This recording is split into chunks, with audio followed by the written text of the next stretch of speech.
कटप्पा, राजमाता, समय शंख फूंक दो। ये तो आप लोगों ने पहले भी देखा हुआ है। चलो जरा आप टेक्निकली देख लेते हैं आखिर में system dot out dot println कैसे काम करता है। जावा के हजारों पैकेजेस में से एक पैकेज होता है जावा डॉट आईओ पैकेज, जिसके पास में एक स्पेशल प्रिंटस्ट्रीम नाम की एक क्लास होती है। अब इस प्रिंटस्ट्रीम क्लास के पास में बहुत सारे मेथड में से कुछ मेथड है प्रिंट वाली method, println method and printf method.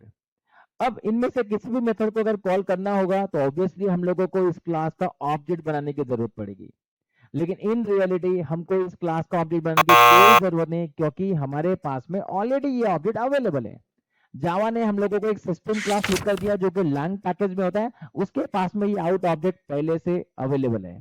हमको बस क्या करना होगा, इसी आउट ऑब्जेक्ट की हेल्प से हम लोगों को कोई भी एक प्रिंट या प्रिंटलन वाली मेथड को कॉल करना होगा।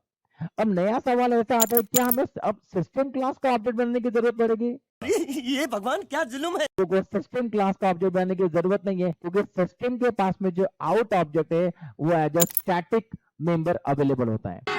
अभी मजा आएगा ना भिड़ो। एंड जावा के रूल के अकॉर्डिंगली किसी भी क्लास के स्टैटिक मेंबर को एक्सेस करने के लिए हम लोग उसको उसके क्लास नेम से एक्सेस करते हैं। इसीलिए हम लोग सिस्टम क्लास के पास में डायरेक्ट उसके नाम से एंट्री करेंगे सिस्टम डॉट आउट, एंड जैसे हमको आउट मिल जाता है हम लोग उसके प्रिंटलन मेथड को कॉल करेंगे जो कि कंसोल में जाकर हमको आउटपुट प्रिंट करके देता है। अगर सिंपल टर्म में अगर बोलूं तो सिस्टम डॉट आउट का मतलब हो गया मॉनिटर। हमको उस मॉनिटर में जाकर कुछ मैसेजेस प्रिंट करना है, एंड इवन अगर हमको कुछ डेटा का रीड करना है तो हमारे पास में सिस्टम डॉट इन होता है, जिसको हम लोग एज ए कीबोर्ड कंसिडर कर सकते हैं, एंड हम लोग कीबोर्ड से डेटा को रीड भी कर सकते हैं।